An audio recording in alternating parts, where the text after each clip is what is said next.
Okay, so welcome back to part 2 of the CCNA networking fundamentals for other network engineers or security analysts. So this is going to be part 2, and we're trying to look at, I had a break.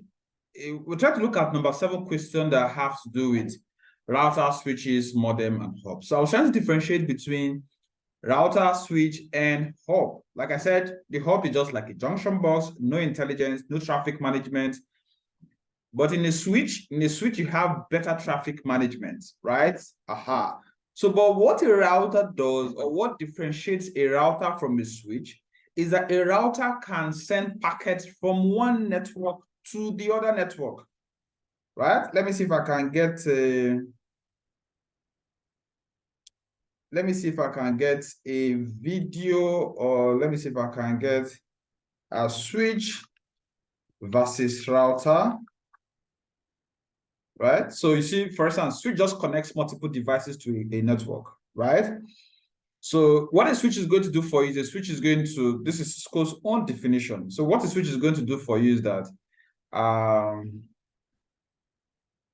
a switch is just a regular device that you have in your network, right? So this is what it's going to do for you. Just a second.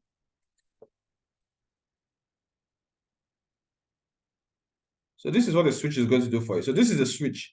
So you have PC1, PC2, PC3, PC4, right? PC5. You have another switch, PC1, PC2, PC3, PC4, PC5. This can be ground floor. This can be top floor. The point is that if we need to interlink these two, this is a LAN network, this is a LAN network, right? Local area network, local area network. If we are to interconnect these two networks, we can do that using a router. Another way we'll need a router is if we want to transmit all of this data and all of this information over to the internet. The internet is another network altogether. So this router is going to pick all of the packets here, push it through here, and send it through your ISP over to the internet. So that's the job of a router. A switch will be able to take you off your network. This switch will just help everybody here to like communicate, but we need this router to like push packets here to here or over to another network. That's why we say a router connects multiple switches, right? Or connect multiple networks. So you need to have that differentiation, that idea about the difference between a router and a switch. So if we want to extend our network, we use a switch. If we want to transmit content data from one network to the other, we use a what? We use a router. So the correct answer to this is going to be what? It's going to be a router. So a routers are devices that forward data packets between computer networks, determining the best path for the packets to reach their destination. The next question, which encryption protocol is commonly used to secure wireless networks? So the word here is secure wireless networks. So encryption, right? Conversion from plain text to ciphertext. So if I have 1, 2, 3, 4, 5, 1, 2, 3, 4, 5, the ciphertext for this is going to be something like this, depending on the encryption algorithm. So we want a situation whereby instead of people to be seeing our password or our data transmitted to be in plain text like this, we want something like this. So we don't want something that is in plain text. We want something that is in ciphertext. So what can help us guarantee that? Is it web? Is it WPA? Is it AES? Is it SSL? Now, you have in wireless networks, you have different types of encryption. So you have the WPA, WPA2, you have web. So which of them is going to ensure that you have encryption? Is it AES? Is it SSL? SSL, for instance, have adaptation most of the times in the web, right? Or where you have to tunnel data from one point to the other. So your correct answer here is going to be what? It's going to be AES, so Advanced Encryption Standard. So this is what is going to help you guarantee secured encryption protocol. So you could check the channel. I think the Cisco Cyber Ops a playlist on the channel. One of the modules there is encryption. There I dealt with different encryption algorithms, their type, and what way each of those algorithms can be applied.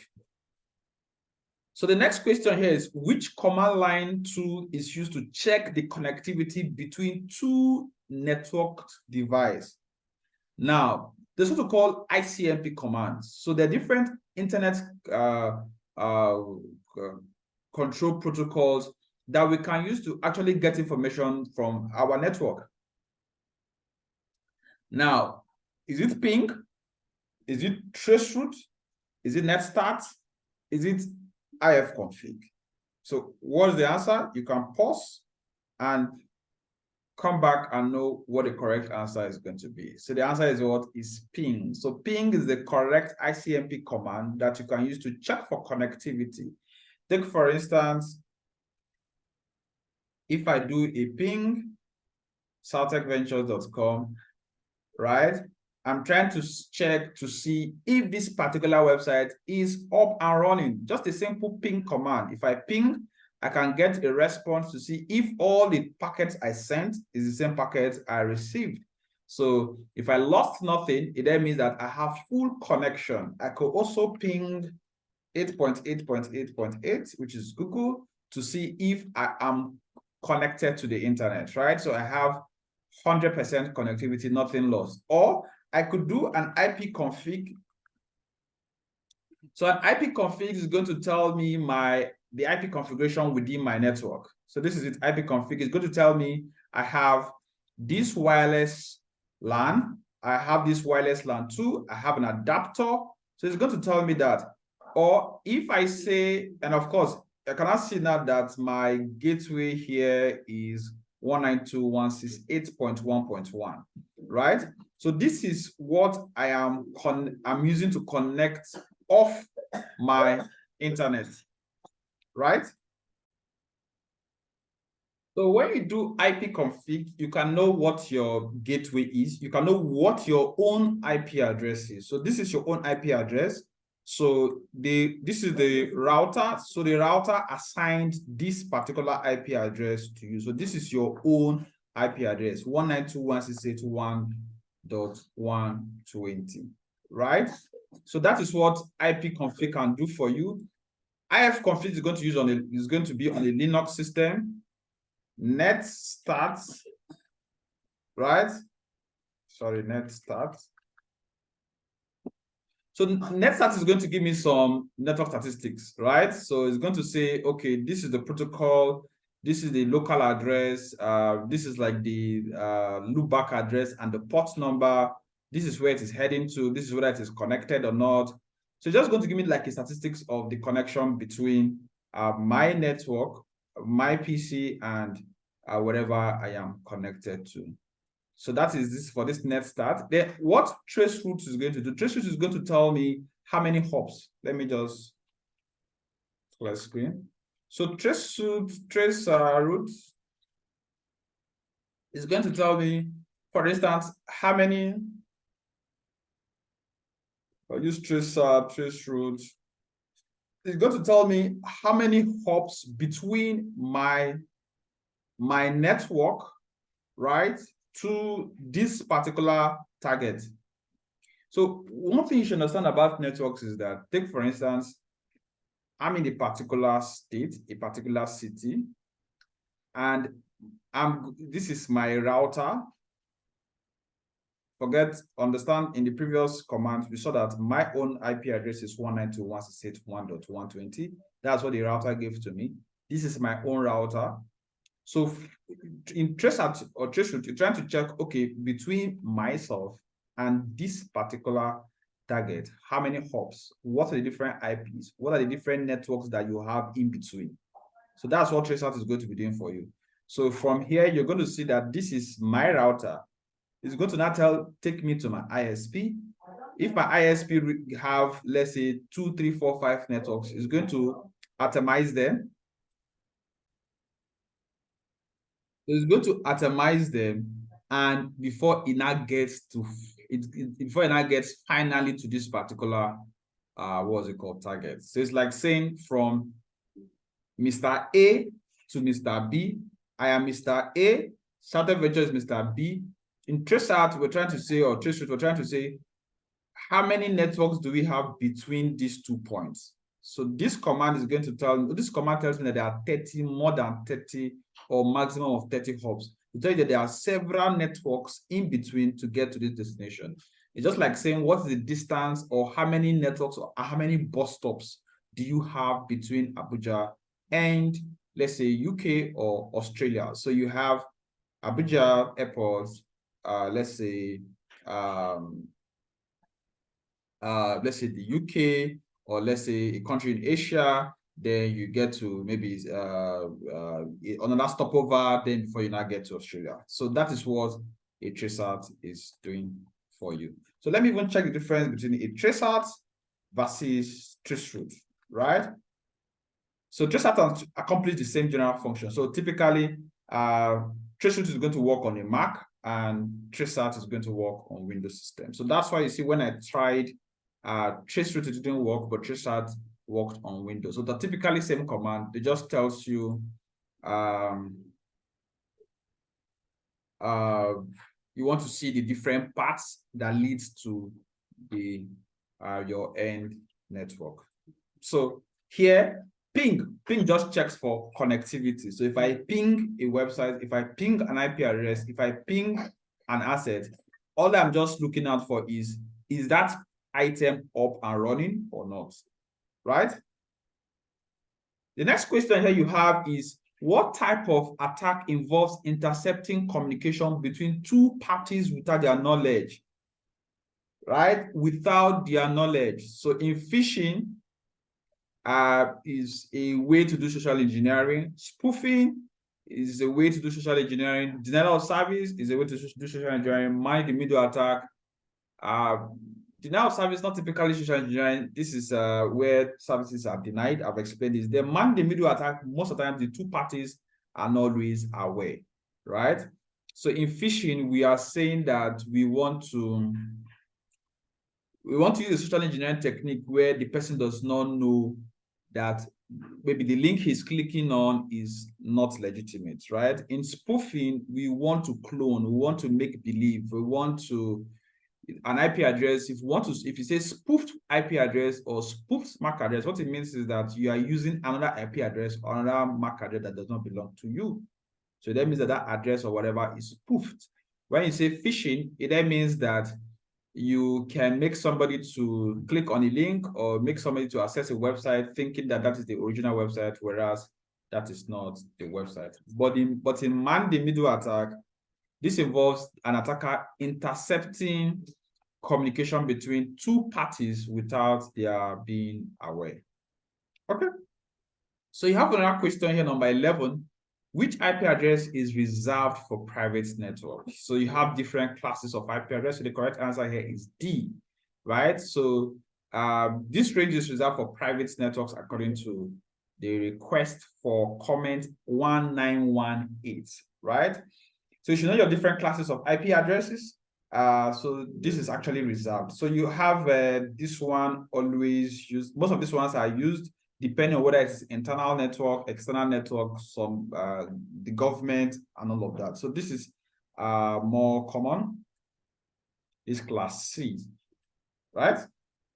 The next question is, which protocol resolves domain names to IP address? So the answer here is DNS, right? That's why it's called domain name service or domain name system. And the port number is 53. As a network engineering student, as a cybersecurity analyst, to be or enthusiast, some of the foundations you should lay is you understanding the different protocols, their port numbers, and applications they are applied to. You should know TCP, what it is applied to. You should know DNS, you should know what it is applied to. You should know UDP, and what way it is applied to. For instance, in UDP, we say user datagram protocol. This protocol is for connectionless based types of connection. So they apply to voice over IP, that applies to streaming, to video gaming. So you should also understand why these protocols are being used. Normally, we don't want to see them as advantage and disadvantage, right? You want to see them in what way are they applied in. That's why, for instance, if you say whois.com slash whois, sorry, slash, let's say soutechventures.com, what you're going to find out, you're going to see the domain name server that is responsible for this particular IP address. So you're saying Cloudflare here, right? Cloudflare, name server, Cloudflare. So this is the name server for this particular domain. So the thing is that if let me clear screen. Okay, see this trace out we're trying to do? So this is my own router. This is the next router. This is the next router, like that all through. So it's going to hop across all the different routers before it now gets to where this particular server is. That's what traceout is doing for us. So if I do some investigation, we can now start checking who owns this IP address, who owns this IP address. That's how we can trace all the different hubs across the network.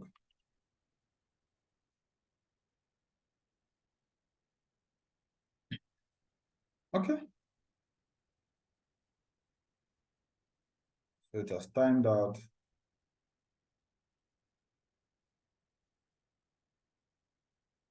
So let me just clear screen.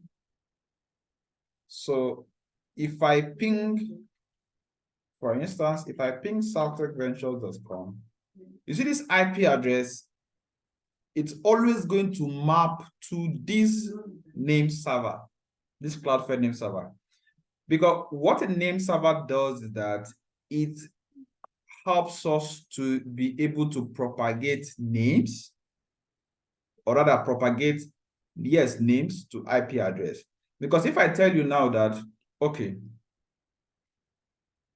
you know, let's say 10 websites, it will be difficult for you to know all the IP address of the website. So you want to go to Soutech Ventures, you say, you type on your browser, you type 104.21.59.186. You want to get to the next website, you start typing. No. So it's going to be very difficult for us to be able to remember all of that. So what the domain name server does is that it converts this to a clear name for us, or we have a clear name. It pushes it to and maps it to an IP address so that where we're trying to access it, we can typically access it via this. So the port number for the domain name service system is port 53. If I pick this particular IP address now and start investigating, right? I can type it here. So it's going to return whois for me. Cloudflare, sorry, Cloudflare. Because Cloudflare is the owner of this particular IP address. This range of IP address is owned by Cloudflare, right? 104.21.59.186, right? Is owned by Cloudflare. You see? So they own this IP address, this range, Cloudflare. Are you seeing it? Cloudflare International. So if I go back and check the Soutech Ventures, this domain name was bought in about 14 years ago. You're going to see that they are the ones doing the mapping, right? Okay. So that's the guy that translates domain names to what? IP address. So domain name systems resolves domain names to their respective IP address. So you see, networking concepts are so crucial, so important. Either you want to do DevOps, you want to do cybersecurity, you want to do network engineering. These are awesome fundamentals. If you start doing cloud, for instance, either you're doing Azure, or you're doing GCP, or you're doing AWS, you're going to find these concepts over and over and over and over again. So it's a very, very important concept you want to understand how it works, so that as you move up your career, it's always going to be fun for you. Now, which physical topology connects each device to a central point, forming a star-like structure? So here you want to understand the different topologies. Topology is just the structure, the layout, the map of a particular network. So you have bus, ring, mesh, and star. So you say different, say, network topologies, right? Topologies, right? So this is a very simplistic way I can use to explain this to you. So you should understand the different types of network topology, understand maybe how they are applied. Let me use this. Let me use this. Okay, so you see this is bus. So just bus is a straight line, and you have systems connected on it. You have ring, you have star, you have mesh, you have hierarchical, you have extended star. So extended star, mesh, hierarchical is most common, right? I said, so the bus is always going to be somehow obsolete. So because of the type of connections we had in the early, let's say 80s, a little bit early 90s, but subsequently, this is what we're going to take. For instance, in your home, what you have is star, because you just have a router, and the router, you have a phone, a printer, a tablet, a laptop, a TV, your door, your, what was it called? Your IP camera. They are all connected to a router. So that's a typical star topology. At work, most of the times you're going to have something like this. You're going to have, let's say, a switch. You're going to have a switch. You're going to have a switch. You're going to have a router. You're going to have devices connected like this. So that is similar to a hierarchical structure. Of course, an extended star, a mesh. So a mesh would be mostly for enterprise networks. Networks where quality of service is crucial, right? So quality of service, I mean, you want redundant. You want a situation whereby there's failover. There's something does not just go down, right? Look at the connection to this guy now is backed up with, let's say, about 3 other connections. So if something doesn't work, the next one works. So one way you can research about some of these topologies is you could just research on the different applications of the different types of topology, right? And see how each of the topologies are applied, just like the different scenarios I am giving you. So the answer to that question is what? Is a star topology. So which physical topology connects each device to a central point, right? This is a central point. So forming a star-like structure. So the answer is star. In star topology, devices are connected to a central point like a hub or switch, facilitating centralized management. The next question is, what type of cable is commonly used to connect a computer to a switch or router? So you can pause the question, you can pause the video and let me know the answer. So if you are learning, you can let me know in the comment section that, okay, I am learning. Or if you have questions, or if you have things that you're not sure of, or if you feel that something is not the correct answer, or there's any issue with the questions, you can always use the comment section. So what's the answer here? Ethernet cables. So these are now connecting media. Don't forget earlier on, I told you in your network, you have end devices, intermediary devices, and connecting media, right? I think this should be ITN. Let me see, just a moment. This should be basic switch and networking today. Okay, let me see if it's in this slide, just a moment. Okay, so if you check the introduction to networking training on the channel, this should be module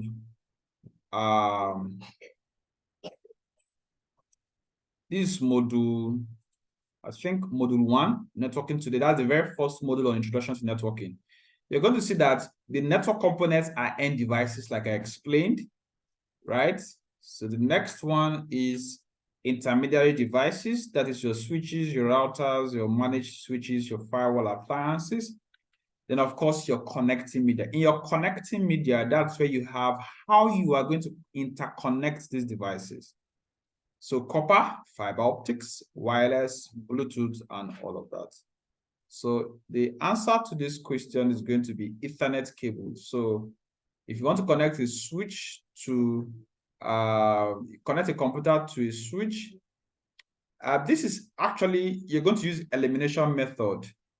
Coaxial cable, that's not going to be the answer. Fiber optics, that's not going to be the answer. Ethernet cable, that's going to be the answer. This is going to be the answer, right? So this can be from your data center or from a hub. to into your connecting medium within your facility. This can also suffice. Then this is going to be for video, but the only answer here that will suffice for computer to switch a router is going to be an Ethernet cable. And I'm sure we all know what an Ethernet cable looks like, right? So this is what an Ethernet cable looks like. So this is the guy you're going to use to connect between your switch and your switch or router to your computer, right? So okay, so Ethernet cables are commonly used to connect devices like computers to switches or routers within a network. So number 15 question: what authentication method requires the user to provide something they know and something they have? So in cybersecurity, in also networking, we've talked about earlier on in some of our training of CIAAN, right? So we say confidentiality, integrity, availability, authenticity, authentication, non-repudiation. So in authentication, we're saying if we want to ensure information security, authentication is so crucial.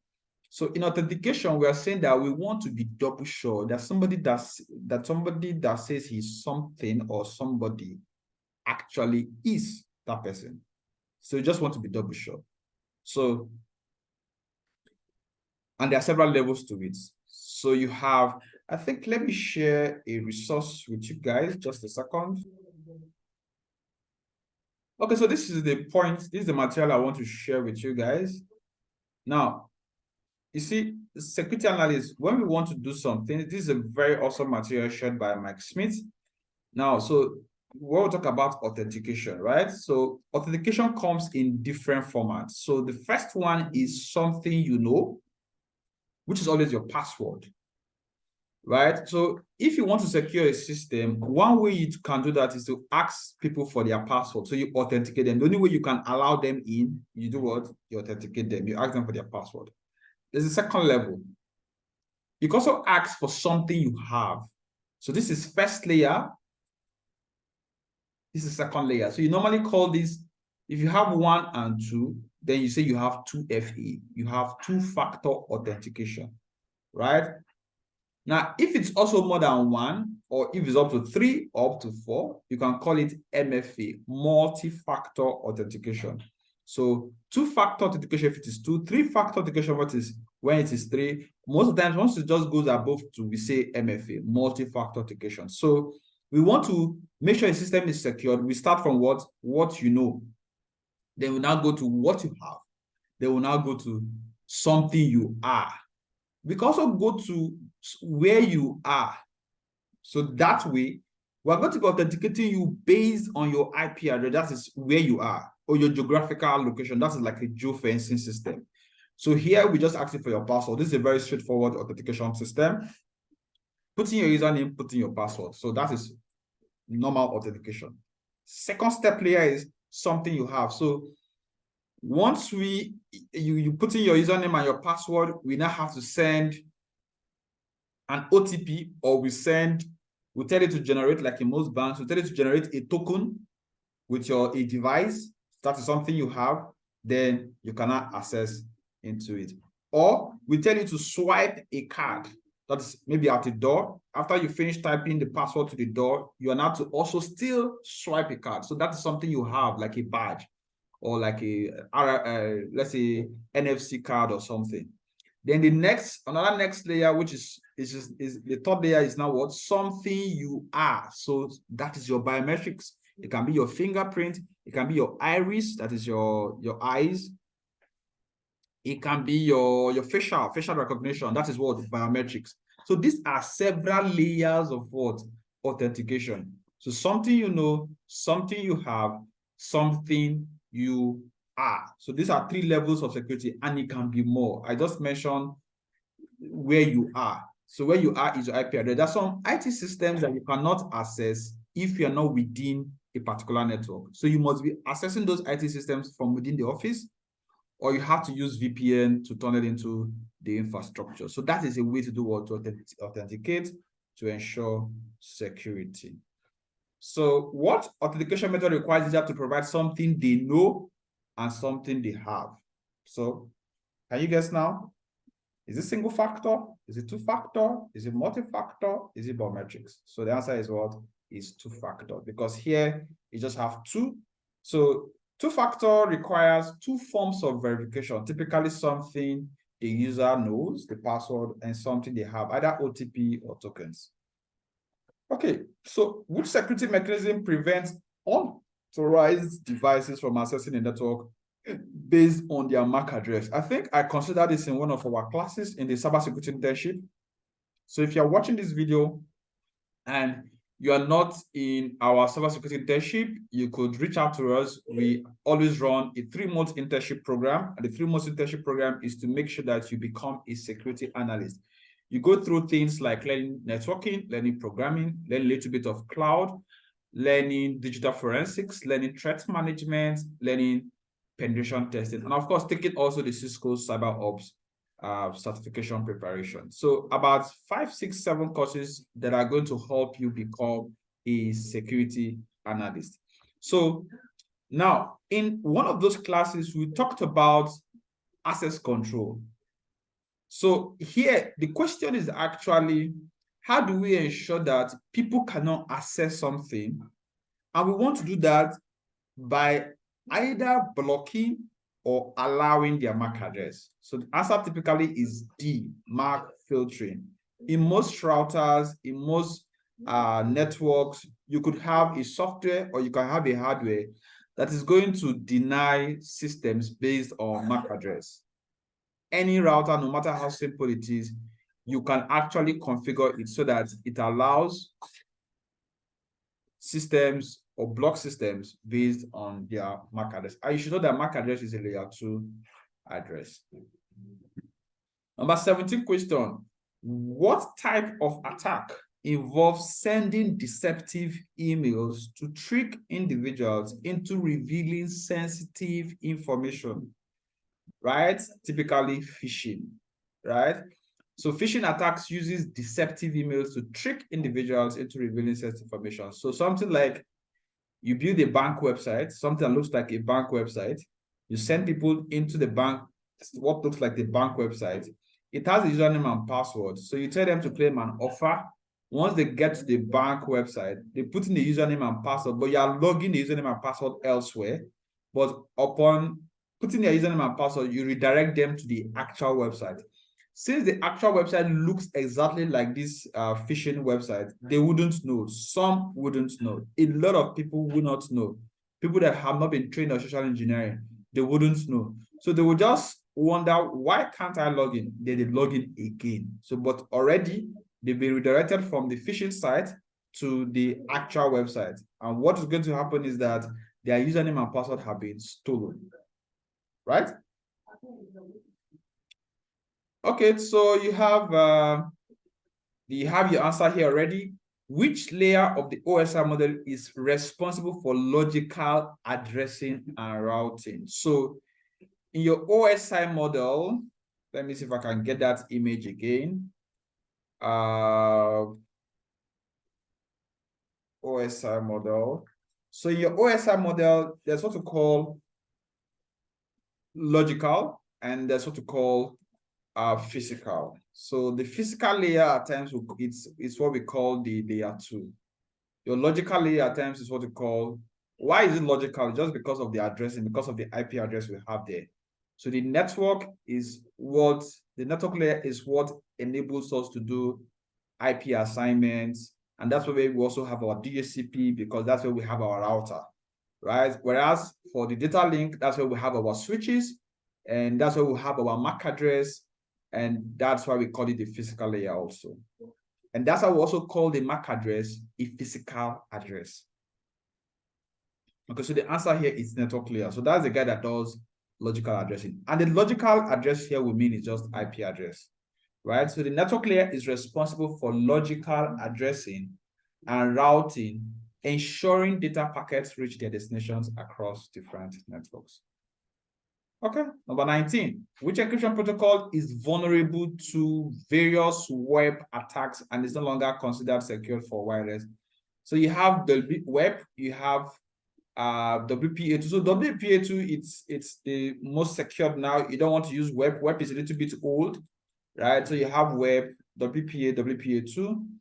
So web is vulnerable to multiple attacks. Now, there is no network that cannot be attacked, but we're talking about something that is just so vulnerable. The vulnerabilities and the common exploits are so much. So you don't want to use web. So if you research also and you check out web versus WPA versus WPA2, right? You're researching them based on their, let's see what Avast have. Avast is a security software. Let's see what Kapasky also have. WPA3, it's also new. It's in deployment. But the most common is you have web, WPA, WPA2, and WPA3, right?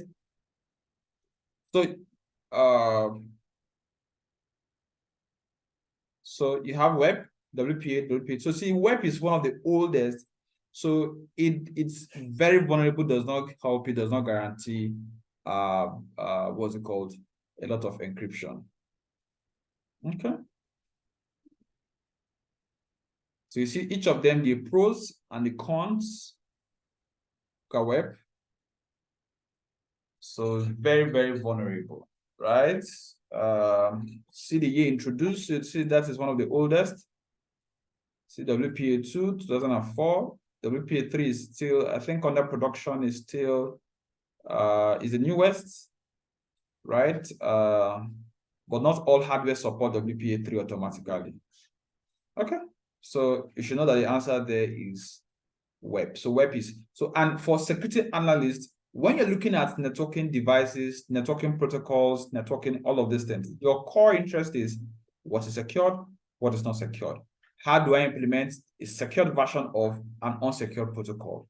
Because that is your goal. So, because when you are doing vulnerability assessment, when you're running some of your tools, once you see some of these protocols, you want to raise your flag and say, okay, we're not supposed to be having this protocol. We're supposed to be having this protocol so that we can have a better security posture. Okay, which protocol encrypts web traffic between browser and the web server, right? Which protocol encrypts web traffic between a browser and a web server? So here, just like I said, for a security analyst, you want to be concerned about plain text protocol and encrypted protocols, because you always want to adapt or adopt the encrypted protocols. So here, sorry, just a moment. Okay, so here, the plain text protocols here are typically file transfer protocol, hypertext transfer protocol, simple mail transfer protocol. These are plain text protocol. What is secured here is what secured socket layer and TLS. What is the acronym again? Let me check that up. TLS protocol. Why did this stuff escape my mind? And TLS is actually the actual protocol that is in use now, but people still refer to it as SSL, right? Transport layer security. Just got off my memory. So TLS is typically what we use now. So it's an adaptation to SSL.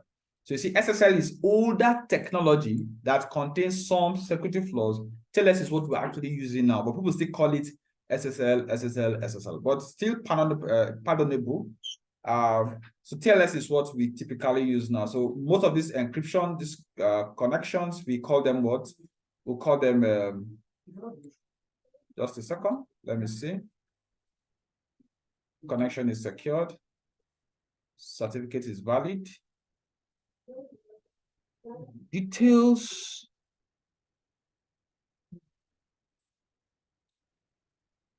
Uh,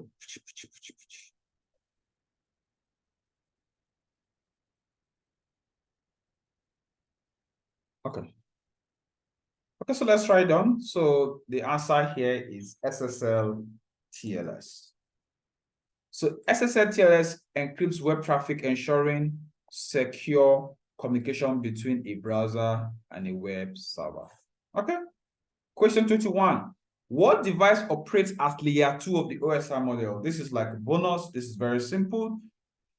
Like I said, across all the different layers of the OSI model, you want to know the devices, you want to know the protocols, you want to know the application that operates at those different layers. Very critical, very important. Our answer is going to be what?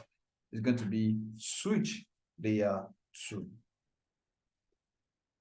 Number 22, which protocol provides secure remote access to network through encrypted communication? Now, the thing is remote access, then encrypted communication. Now, FTP is going to help you for transfer of data between system and server or network and server. Telnet, you could have remote communication, but it's not encrypted. Simple network management protocol, we just have several protocols that can help you manage your network, know your what's it called, what's happening within your network, like your time, like the devices, like all of that. SSH is the only guy that can enable you remote access, and also it is encrypted, right? So that's why it's called secure shell. So secure shell ensures secure remote access to a network through encrypted communication. Number 22, so which subnet mask provides the largest number of hosts in a class C network? Of course, so the answer is going to be A, right? So this is going to give us around 254, right? So from 1, right, 2, 3, 4, 5, 6 up to 254. So aside your gateway. So which protocol resolves an IP address to its associated domain name? I already explained this. This is DNS, right? So you see, if you type like what we did earlier on, if you ping this guy, it returns an IP address for you. So this is a domain name. This is an IP address. So what is doing that is the domain name server. And I use Cloudflare to explain that concept to you, right? So the DNS server, it's what is mapping the name to the IP address. So the DNS revolves IP address to domain names. Number 25, what technology allows multiple devices to share a single IP address to access the internet? What technology allows multiple devices, right? So the line word multiple devices, single IP address to access the internet. It cannot be any other thing than that, right? So if you choose DHCP, so what DHCP does is that DHCP shares or assigns IP address within a network, right? VLAN is going to help you to segment your switch for better management, for security, and all of that. ARP, its address relation protocol, works together with DHCP. But what NAT does is that NAT translates the IP address you have within a local system to an outside system, right? So all the systems within your local area network, each of them will have the different IP addresses. But what will happen is that that DHCP server, that router is going to have only one IP address. Take, for instance, if I say my IP, if I say my IP address, right? So this is it. 105.112.201.57. So this is what my router is giving to me at this point in time, right? So if I move my location, my router is typically going to pick another IP address. So this is what we call my public IP address. Now, you can check that with when I say IP config. you're going to see that I have another IP address. So what this means is that I have a public IP address of the router assigned by the ISP. You also have the IP address of the router. So what the router does is that it picks this IP address and shares it among several devices that are going to connect to it. But all of those devices, if each of them checks their IP address on Google like this, their public IP address, they're going to see this. Because they're always going to be using just one IP address assigned by the ISP to the router. But internally, that's what we call local IP address, public IP address. Local IP address, so for me, for instance, this is my local IP address. So this is the one for the router. The router is 192.168.1.1. So it's going to now start assigning to all the devices on the network. It's going to start assigning .2, .3, .4, .5, .6, .7, like that, up to 254. Now, the idea is DHCP is the guy and ARP is the guy responsible for all of those assignments.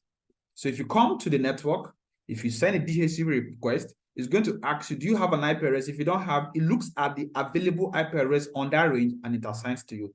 If I typically check my phone now connected to this router, I'm going to be picking, let's say, 25 or 36. If I check my printer, if I check my smart TV, it's going to be having different IP address. But everybody on this network, this is going to be their public IP address because this is what is assigned to this router.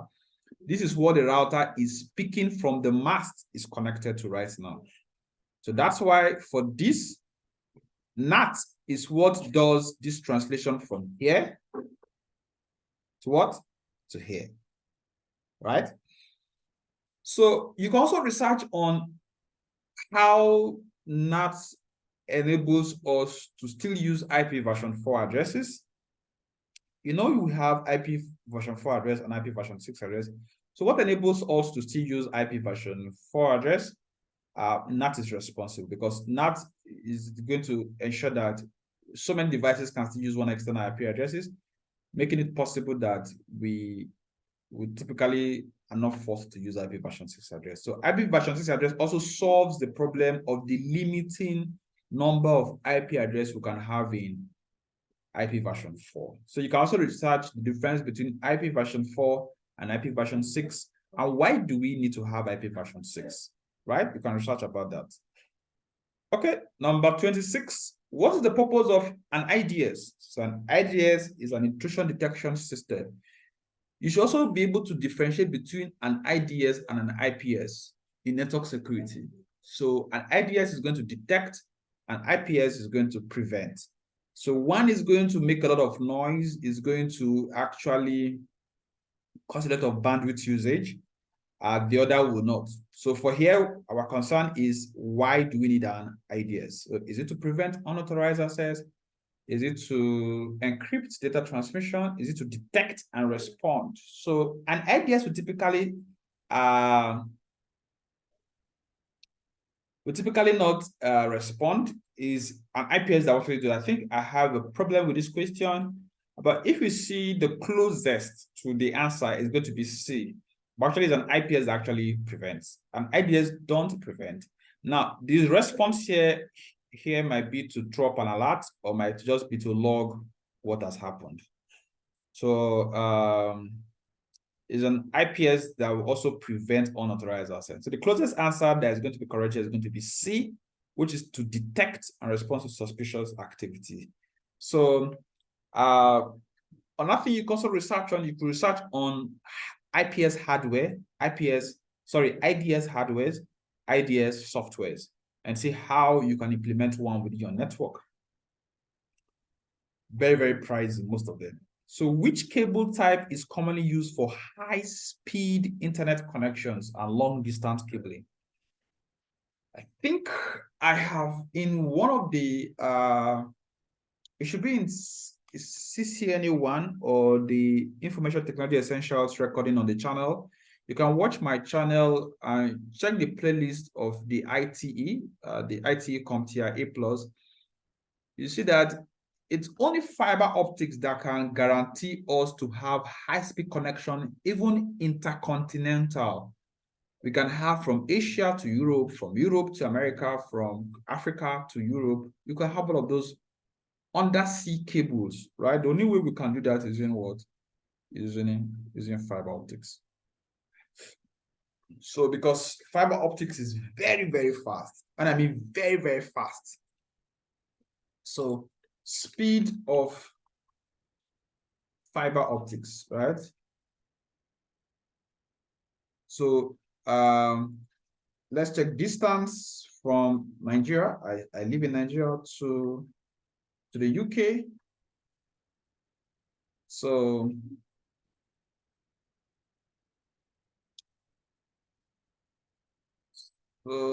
speed. So the distance between Nigeria and the United Kingdom is 7112. Just put it at 8,000 kilometers, right? So the average speed of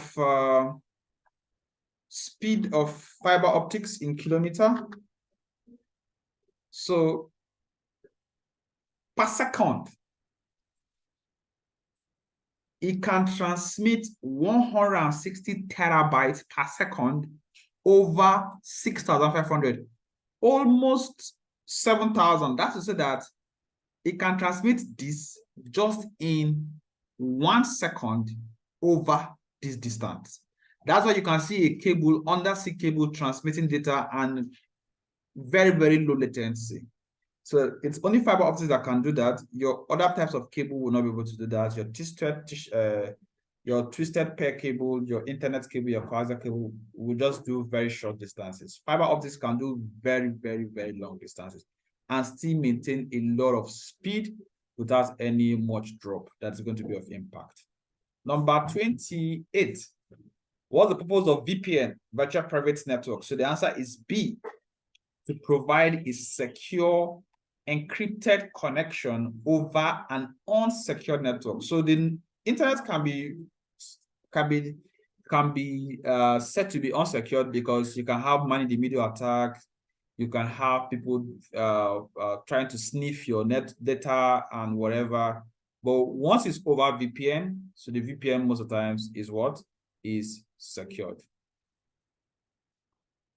Okay, number 29. So which security mechanism prevents unauthorized access by verifying the identity of users or devices, right? So it's authentication. I've talked about that earlier on. So it's not access control list. So access control list is just going to, yes. So most of the times for access control to work, you have to do authentication, right?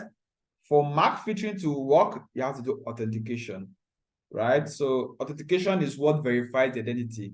So we want to be sure that you are who you say you are. That's why we have the first level authentication, second level, third level, and the rest. And the last one in this series is going to be, what type of attack involves an attacker impersonating?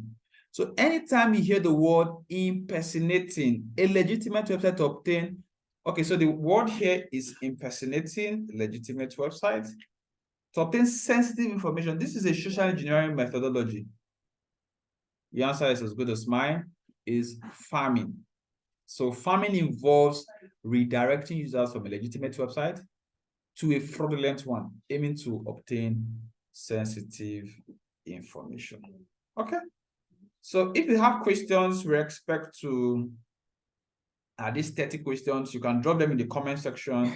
I'm going to also be bringing a series of 200 questions targeted at networking, and questions that are also going to be a little bit harder than some of these ones. So this is just the first series of 30. We're going to have another series of 50. We're going to have 50. We're going to have 50. We're going to have 50. And I'm also going to be bringing questions that are interview-based questions, theoretical questions that you might face if you want to get entry-level roles in networking or cybersecurity. So don't forget to leave a comment. Tell me what you think about the series, and see you in the next video. Thank you very much.